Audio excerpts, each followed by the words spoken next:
Blanche. Blanche. Ah, si l'on pouvait retenir le temps.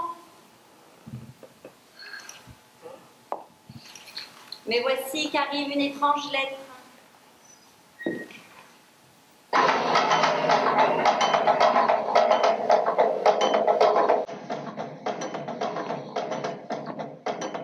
Sixième d'infanterie.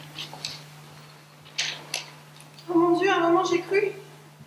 À Madame Maupas et à ses enfants, nous, sous-signés, Dior, Gauthier, Galliano, grands couturiers, forts de ce qu'ils ont vu et entendu, affirment que votre mari est digne de conserver toute leur estime et s'engagent à témoigner quand besoin sera. Cela veut dire qu'on l'a puni, mais qu'il est innocent. Regarde, je reçois à l'instant cette lettre.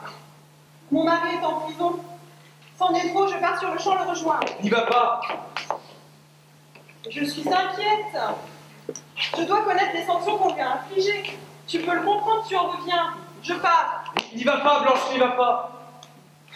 C'est inutile.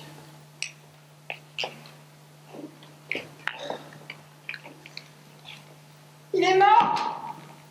Vous le savez. Et vous ne voulez pas me le dire.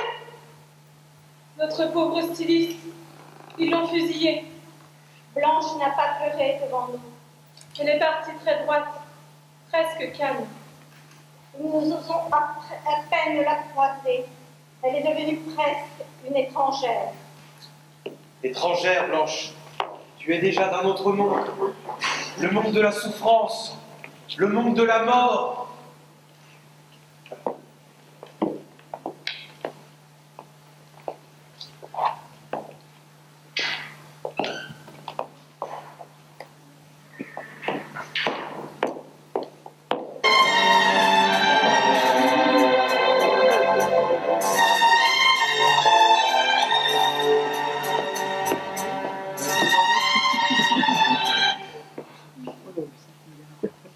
Courage, ma chérie.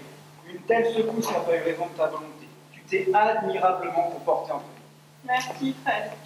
Mais je sais que tu peux être adorée, ma chérie. Je le sais. Mais je ne peux pas penser à autre chose. Je sais, Blanche, je sais, mais essaie de pleurer le moins possible. Pourquoi?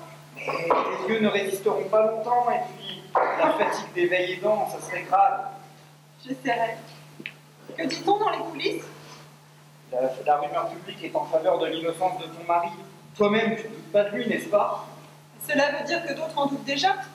Tu n'empêcheras jamais quelques imbéciles de dire n'importe quoi.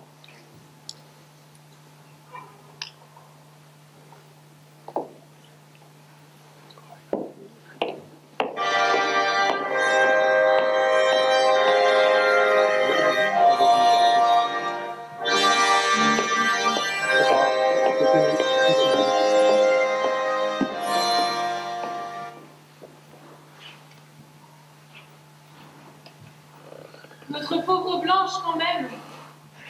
Savez-vous bien que la Garfeld a reçu l'acte de condamnation avec ordre de l'afficher à l'entrée?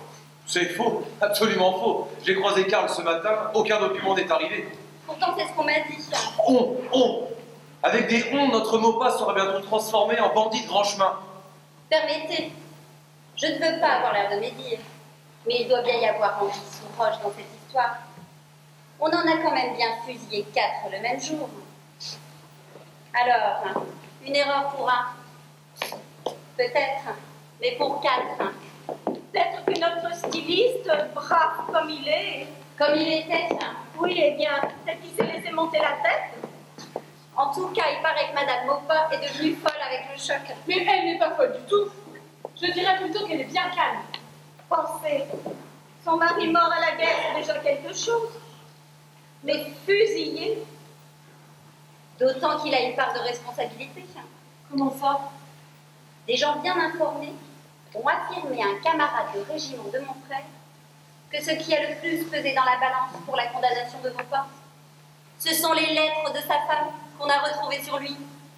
Elles étaient antimilitaristes. Mais vous n'avez pas le droit de vous parler sans savoir. C'est comme ça qu'on finit par fusiller les gens, plus sûrement qu'avec des balles, avec des ragots. Ah oui, et c'est des ragots. Le fait que dans les coulisses, on n'a même pas sonné le glas, comme pour les autres. Parce que Maupas est un condamné et que les lois de l'Église, elles, on ne peut les transgresser.